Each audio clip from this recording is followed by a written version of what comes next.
Coming up on Mustang World News, the final showdown. Hillary Clinton and Donald Trump face off in their last debate of the 2016 general election, but voters are still not impressed by either. WikiLeaks on the defense. After weeks of publishing damaging emails about Hillary Clinton's campaign, Ecuador cut off WikiLeaks founder Julian Assange's internet access. And the war in Syria. Iraqi military and American special forces begin an assault on the city of Mosul, the largest ISIS-controlled city in the Caliphate. Mustang World News starts now. Mustang News International Headquarters on Cal Poly's campus. This is Mustang World News. Hello and welcome to Mustang World News. I'm Daniel Loveless. We begin today with the race for the White House. 17 million people tuned in Wednesday evening to see Donald Trump and Hillary Clinton face off for their last debate before the election. The two fought over the same topics as previous debates. This time, more questions about Trump's treatment of women were addressed. Other Trump scandals, such as Trump University and his tax return, were repeatedly addressed by Clinton. Clinton also avoided questions about her scandals, including her emails and the Clinton Foundation. In the final moments of the debate, Trump was able to sling one more insult at Clinton. The payroll contribution will go up, as will Donald's, assuming he can't figure out how to get out of it. But what we want to do is to replenish the Social Security Trust Fund by making sure that we have sufficient resources. With more on the debate, recap, here's Andrew Spencer. Clinton and Donald Trump took the stage. They did not so much as step toward each other, let alone shake hands. They went right to their podiums and they went right to work, talking about the open seat on the U.S. Supreme Court. We need a Supreme Court that will stand up on behalf of women's rights, on behalf of the rights of the LGBT community, that will stand up and say no to Citizens United. The justices that I'm going to appoint will be pro-life. They will have a conservative bent. They will be protecting the Second Amendment. Which prompted a discussion on guns. Because I support the Second Amendment doesn't mean that I want people who shouldn't have guns to be able to threaten you, kill you or members of your family. In Chicago, which has the toughest gun laws in the United States, probably you could say by far, they have more gun violence than any other city. On abortion. Do you want to see the court overturn Roe v. Wade? Well, if we put another 2 or perhaps 3 justices on, that's really what's going to be, that will happen. So many states are putting very stringent regulations on women that block them from exercising that choice. The first signs of the conversation getting heated between the two candidates. They sparred on the wall. When it comes to the wall that Donald talks about building, he went to Mexico. He had a meeting with the Mexican president. Didn't even raise it. He choked. Once the border is secured, at a later date, we'll make a determination as to the rest. But we have some bad hombres here, and we're going to get them out. And on national security. Putin, from everything I see, has no respect for this person. Well, that's because he'd rather have a puppet as president of the United States. No puppet. And it's pretty clear. You're the puppet. It's pretty clear you won't admit that the Russians have engaged. I'm Andrew Spencer reporting. Before the debate, Trump was calling the election rigged and hesitated to have a direct answer when Chris Wallace, the debate moderator, asked him if he will support the outcome of the election. Steve Nannis has more on what may happen after the race is called. Bottom line, we're going to win. Donald Trump is doubling down, promising to accept the results of the November 8th election under one condition. That I will totally accept the results of this great and historic presidential election if I win. At Wednesday's debate, it was this that left many observers stunned. Do you make the same commitment that you will absolutely, sir, that you will absolutely accept the result of this election? I will look at it at the time. I'm not looking at anything now. On Thursday, Trump's campaign manager, Kellyanne Conway, tried to clarify his comments. He will respect the results of the election, but everybody, including Al Gore in 2000, waits to see what those election results are. The move will put many down-ballot Republicans in close races in a tight spot. Arizona Senator John McCain, a former nominee himself, released a statement saying, in part, in every previous election, the loser congratulates the winner and calls them my president. That's not just the Republican way or the Democratic way, it's the American way. Trump says he wants to leave all options on the table. Of course, I would accept a clear election result, but I would also reserve my right to contest or file a legal challenge in the case of a questionable result. With less than 3 weeks to go, Trump appears content to finish his campaign on his terms. In Washington, I'm Steve Nannis. Today, two top Republican senators released statements critical of Trump's comments. John Thune of South Dakota and Kelly Ayotte of New Hampshire both expressed confidence in the American electoral system. Ayotte adding that any reports of irregularities will be investigated. But as of today, October 21st, 2016, Trump has officially said he will accept the outcome of the election. A topic of discussion during the debate was WikiLeaks and its release of emails from the Clinton campaign. Here's what Clinton had to say about WikiLeaks and her accusations of Russian involvement. Government has engaged in espionage against Americans. They have hacked American websites, American accounts of private people, of institutions. Then they have given that information to WikiLeaks for the purpose of putting it on the internet. Just a few days before the debate, WikiLeaks released damaging emails about the Clinton campaign. However, it seemed the Ecuadorian government was not too happy about WikiLeaks founder Julian Assange's continued involvement in this U.S. election. Ecuador's foreign ministry published a statement on Tuesday saying it exercised its rights to temporarily restrict access to some of WikiLeaks' private communications networks within its embassy in the United Kingdom. The statement says the temporary restriction would not prevent WikiLeaks from carrying out its journalistic activities. The statement mentions the wealth of documents published by WikiLeaks that have impacted the U.S. election campaign and that the government of Ecuador does not interfere in external electoral processes, nor does it favor any particular candidate. For more on this, we go to RT News reporter Polly Boyko. Yeah, that's right. Julian Assange's internet is down, and considering he has been stuck inside this building for over 4 years now, you can understand that the internet for him, it's not just very important for his work as editor of WikiLeaks, it's also a vital lifeline, his only link really to the outside world. But a few hours ago, the official WikiLeaks Twitter account wrote a message saying that Julian Assange's internet link has been intentionally severed by what they said was a state party. And they also said, we have activated appropriate contingency plans. Now, RT have got in touch with the Ecuadorian embassy to find out whether this is an ongoing issue. They haven't yet responded to us. So the details of how the internet went down and whether or not it was in fact the work of a state player, they are still unclear. But if it is indeed a state party, then well, there's a pretty big pool of potential candidates to choose from, considering how many uncomfortable truths WikiLeaks as an organization have released over the past few years. There are lots of people and players that would probably like to see Julian Assange go offline once and for all. Now, over the past 6 months, WikiLeaks have been playing a big role in the US presidential elections, especially by releasing the emails relating to Hillary Clinton's campaign, and especially those Podesta leaks, which contain quite a few embarrassing facts about the Democratic presidential nominee's campaign.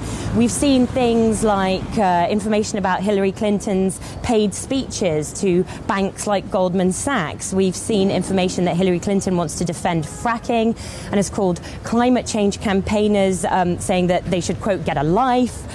Information suggesting that she has a very cozy relationship with the mainstream media in the US.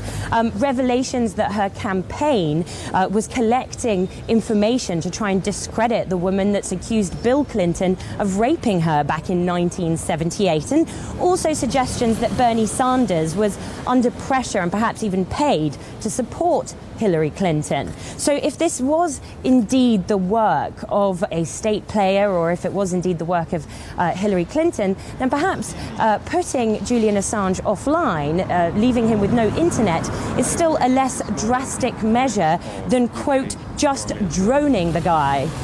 Take a look at this. WikiLeaks has dropped another bomb on Clinton. Apparently, she wanted to drop a bomb on Julian Assange. Their sources quote Mrs. Secretary as saying, "Can we just drone this guy? Drone this guy?" She would never say that. It doesn't even sound like her. He came, we saw, he died. If I'm the president, we will attack Iran. And it's not like anybody from Clinton's team would ever say anything like that either. We got special ops forces. I mean, a dead man can't leak stuff. This guy's a traitor, a treasonous, illegally shoot the son of a. But she's way better than Trump. And she's a woman, the first woman president. That should be enough. Okay, I give up. She probably might have wanted to kill someone for telling the truth. Coming up after the break, the mission to Mars. President Obama outlines a plan to get Americans to Mars by 2030s. And a new Cold War. U.S.-Russia relations are at an all-time low, prompting world leaders to issue a warning to the world. When Mustang World News continues.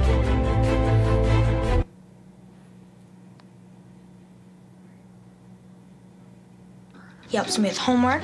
That would be 3.6795. Thanks. Yep. He helps me with my decision making. I wouldn't use this one. Ever. And he's even teaching me how to drive. And that's why cars have bumpers. I'm learning so much. You don't have to be perfect to be a perfect parent. Thousands of kids in foster care will take you just as you are. When I was in foster care, I never knew when I would have to move. So I always had my suitcase ready to go. Then one day I was adopted. My new parents opened their hearts and home to me. My parents cook my favorite breakfast for me every morning. My parents take me on trips I never thought I would go on. They gave me a home and an even better reason to use that suitcase. My parents aren't perfect, but they're perfect for me. My new mom and I have a lot in common. The great outside. We both love the outdoors. So shiny. That's not a flower. We both love geology. Oh, look. An igneous one. That's not a rock. And she knows a lot about wildlife. A labradoodle. That's not a dog. Hanging out has been kind of fun. You don't have to be perfect to be a perfect parent. Thousands of kids in foster care will take you just as you are. Look at me. Hey. Raymond, look at Mommy. Maybe the light hurts his eyes. Maybe she's just not hungry. Maybe he can't hear us. Maybe we're not stimulating him enough. Maybe it's a phase.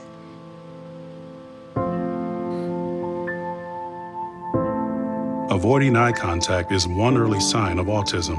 Learn the others today. The sooner it's diagnosed, the better. In the war against ISIS, the Iraqi military, with the help of American special forces and airstrikes, are looking to retake the Iraqi city of Mosul, a stronghold for ISIS in Iraq. Clarissa Ward is outside the city with coalition forces. We're here with the Peshmerga Kurdish forces on their front line that is the closest front line they have to the city of Mosul. That city, Mosul, is just about 8 miles behind me. But if you take a look much closer to me, just at the bottom of the hill there, is a rather large town, and that has been the focus of today's activity from coalition forces. For the past several hours now, we have heard a steady stream of outgoing artillery, rockets. We've also seen at least 4 airstrikes as coalition forces essentially tried to soften that target before launching an all-out offensive to take the town back. And the Kurdish Peshmerga forces who we're with tell us that there are about 40 to 50 ISIS militants who are still hunkered down in that town. Reportedly, most civilians have already fled. 40 to 50 may not sound like a big number, but you will be surprised at how much damage these ISIS militants are able to do, particularly because they leave behind a path of destruction, booby traps, IEDs littered across the entire area. So we expect that offensive to get underway in perhaps the next day or two. Meanwhile, the Iraqi army, 9th Division forces, have been battling it out to the south of Mosul. They're claiming that they are about 3 miles away from the outskirts of Mosul, that they have liberated more than 13 different villages. They have faced some pretty fierce resistance in at least 2 towns to the south of the city of Mosul. But basically what we have seen so far is steady progress. But this is a marathon. It is not a sprint. They are going village by village, very very carefully and very decisively, and it is only when they reach the center of the city of Mosul that we are likely to start seeing some of the really fierce combat that they are worried about, house to house, street to street combat. The real concern now is for the 1.2 million civilians who are believed to still be in the city of Mosul. Only an estimated 5,000 to 7,000 ISIS fighters there, but of course, these fighters don't wear uniforms. It is very easy for them to simply slip away and melt into the population. Clarissa Ward on the outskirts of Mosul. Not too many are able to go inside the ISIS caliphate and see what life is like on the inside. This recently posted ISIS propaganda video from Mosul would have the faithful believe that caliphate is a land of peace and plenty. Ben Wedeman reports.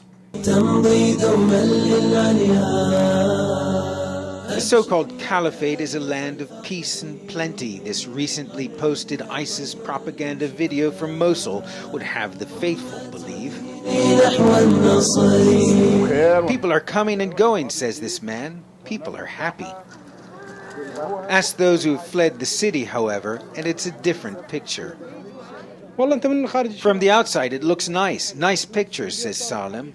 But in reality, it's a life of fear and hardship. Salem is waiting for security clearance from Kurdish intelligence officers at Dibaka camp south of Erbil. Anyone coming from ISIS-controlled territory is suspect. While yet another truckload of women and children arrives, they escape the ISIS-controlled town of Hawija in central Iraq. Ibrahim from Mosul didn't want to show his face on camera. I asked if he'd seen the ISIS clips portraying Mosul as a paradise. In the beginning, it was all right, he says, but then they started ordering around and killing people. Everyone is afraid of them. Relief workers set up a school in the camp, but there are no classes here. The school now shelters hundreds of women and children whose menfolk are still in security detention. When ISIS leader Abu Bakr al-Baghdadi declared the re-establishment of the caliphate on the 29th of June 2014, he called upon the faithful to rush to his new realm. You'll own Rome and conquer the world, he said. This is what's become of that delusion. The war with ISIS has driven around 3.5 million Iraqis from their homes, as yet another generation grows up amidst death, destruction, and displacement. The bitter fruit of a delusion that has ended in disaster. Ben Wiedemann, CNN, Dibaka Camp, Northern Iraq. As of now, China has pledged its allegiance with Russian interests in Syria. With China now in the game, all the major global powers have an interest in the Middle East, now including the US and Russia. These interests are straining the two countries' relationships. Former Soviet Premier Mikhail Gorbachev has warned leaders, saying the world is at a very dangerous point. RT News reporter Alexei Yuroshevsky has the story. In Quagmire. On Thursday, UN envoy on Syria, Staffan de Mistura, made an offer which sounded almost too good to be true. Can you please look at my eyes? And those of the Aleppo people, of the 275,000 civilians that are there where you are, and confidently tell those 275,000 people that you are going to stay there and that you remain there and keep hostage of your refusal to leave the city because 1,000 of you are deciding on the destiny of 275,000 civilians.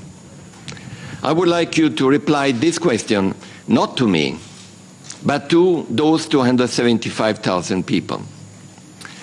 And if you did decide to leave in dignity and with your weapons to Idlib or anywhere you wanted to go, I personally am ready physically to accompany you. Nevertheless, de Mistura's offer to personally escort al-Nusra fighters out of eastern Aleppo in order to save the city was met with serious considerations by some parties. Not only a special behind-closed-doors session of the UN Security Council was called to discuss it, but also the Russian Foreign Minister Sergei Lavrov said that if terrorists leave Aleppo, Moscow will be ready to call on the Syrian government to implement another ceasefire with the opposition forces in Aleppo, effectively stopping the violence in the ravaged city. De Mistura's proposal on al-Nusra front may lay ground to a respective decision by the UN Security Council, said Lavrov. If existing difficulties will be resolved, that's exactly may become the core of the UNSC decision on how to deal with the situation in Aleppo right now. Lavrov also added that those who did not leave with Nusra should clearly separate themselves from it on paper, officially sign such a commitment. Maybe then the government, law enforcers and this armed opposition will be able to form some kind of joint law and order bodies to ensure normal life so that people would feel safe in Aleppo. Lavrov and de Mistura, however, had different estimations of how many jihadi fighters are there in the eastern part of the city. The former said 1,000, while Russia's foreign minister spoke of as many as between 6,000 and 8,000. Nevertheless, this proposal by UN's envoy may not produce any results at all. A message from Jabhat Fatah al-Sham spokesperson, and that's how al-Nusra calls itself these days, has surfaced online, where he rejected de Mistura's proposal. Your statement has no value to us, same as those by Bashar and Jafari, meaning the Syrian government. Fatah al-Sham is a jihadi force and one of the military pillars of the Syrian revolution. It will not disappoint the Muslim people who have been annihilated. We have pledged to be killed as the noblest fighters rather than to surrender and being humiliated, said the statement. Interestingly enough, there's been no reaction so far to de Mistura's proposal from the Western powers. Instead, on Friday morning, U.S. State Secretary John Kerry again accused Russia and Syria of war crimes in Aleppo and that the two countries needed to be investigated for alleged bombings of civilians. While this war of words continues, more than 250,000 people remain besieged in eastern Aleppo, which according to the United Nations estimations could be totally destroyed by Christmas if fighting continues at this rate. Alexei Rashevsky, RT, reporting from Washington, D.C. Coming up on Mustang World News, a toxic spill in one of America's air bases. We'll be right back. He teaches me all kinds of stuff. Sure. He helps me with homework. That would be 3.6795. Thanks. Yep. He helps me with my decision making. I wouldn't use this one. Ever. And he's even teaching me how to drive. And that's why cars have bumpers. I'm learning so much. You don't have to be perfect to be a perfect parent. Thousands of kids in foster care will take you just as you are. When I was in foster care, I never knew when I would have to move. So I always had my suitcase ready to go. Then one day I was adopted. My new parents opened their hearts and home to me. My parents cook my favorite breakfast for me every morning. My parents take me on trips I never thought I would go on. They gave me a home and an even better reason to use that suitcase. My parents aren't perfect, but they're perfect for me. My new mom and I have a lot in common. The great outside. We both love the outdoors. So shiny. That's not a flower. We both love geology. Oh, look.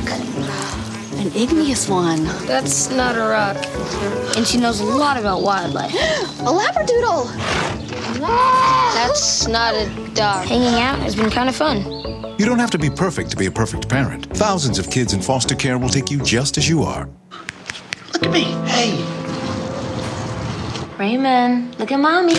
Maybe the light hurts his eyes. Maybe she's just not hungry. Maybe he can't hear us. Maybe we're not stimulating him enough. Maybe it's a phase.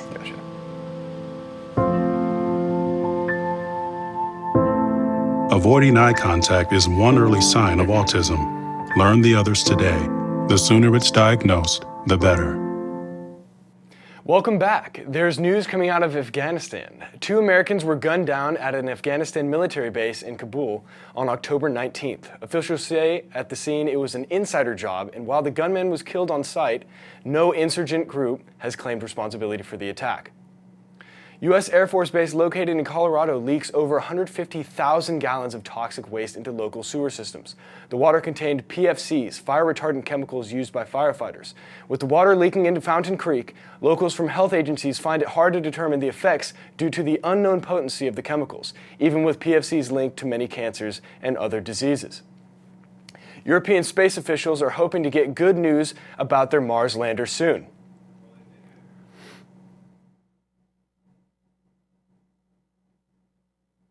The Shurapeli spacecraft was scheduled to land on the Red Planet Wednesday. Officials say it descended through the Martian atmosphere, but the European Space Agency has yet to receive a signal confirming the craft safely landed on the Martian surface. Officials hope to get the update on the craft's fate Thursday. Even if the craft safely landed on the Red Planet, it would only operate for 3 to 10 days before batteries run out. Though this European mission is seen as a failure, this hasn't stopped the United States from space explorations. President Obama wants Americans to set foot on the Red Planet by 2030. He outlined a plan and funding in an open letter to CNN to try to get humans to other planets within the next decade. In other news, American car company Tesla announces all new vehicles will be self-driving. After creating technology for self-driving vehicles last year, Tesla's CEO Elon Musk believes these cars will be able to drive themselves in the near future. These innovations are believed to be safer than the driving abilities of humans, but are still in the process of being developed amongst the streets. You have to hear what an anchor said after one little letter was left out of his teleprompter. Coming up in today's Take a Look at This. We'll be right back.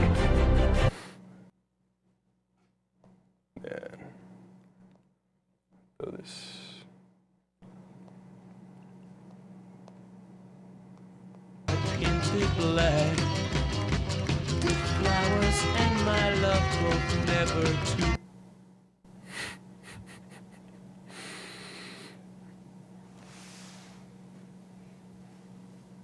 Perfect parent. Thousands of kids in foster care will take you just as you are. When I was in foster care, I never knew when I would have to move, so I always had my suitcase ready to go. Then one day, I was adopted. My new parents opened their hearts and home to me.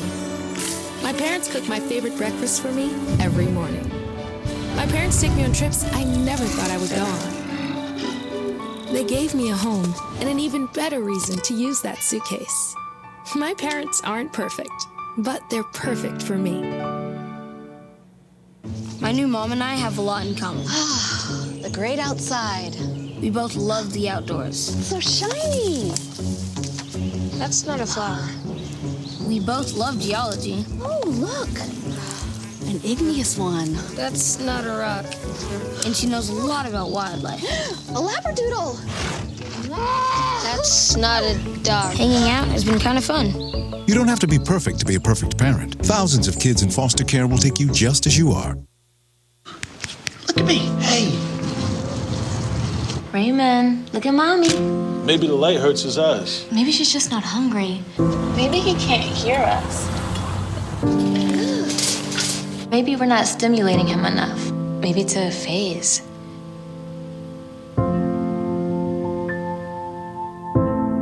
Avoiding eye contact is one early sign of autism. Learn the others today. The sooner it's diagnosed, the better. A fisherman catches a lobster so big your jaw will drop, and one little letter gets dropped from a news anchor's teleprompter. And next thing you know, he goes hilariously viral. You won't believe what it made him say. Jeremy Roth has today's Take a Look at This.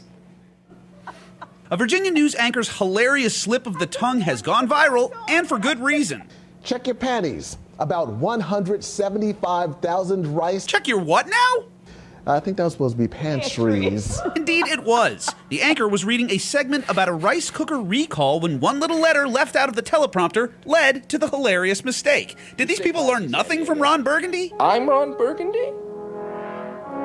Damn it! Who typed a question mark on the teleprompter? Anywho, the news team laughed off the flub, even recognizing that in no time flat, Say hello to the internet. The phrase, check your panties, would be going viral. Something tells me next time they will be checking, spell checking. And from one big mistake to one big catch, holy lobster, that is one huge lobster. 14 pounds huge to be exact. The monstrous crustacean was caught by a fisherman in Bermuda after Hurricane Nicole moved through the region. Sanctuary Marine Bermuda shared vids and images of the catch and the release of the creature back to its natural habitat, a compassionate move that has garnered the team lots of online praise to go along with their bragging rights. For Take a Look at This, I'm Jeremy Roth. Well, that is Mustang World News this week. I'm Daniel Loveless, and from all of us at Mustang News here and abroad, thanks for watching and have an excellent day.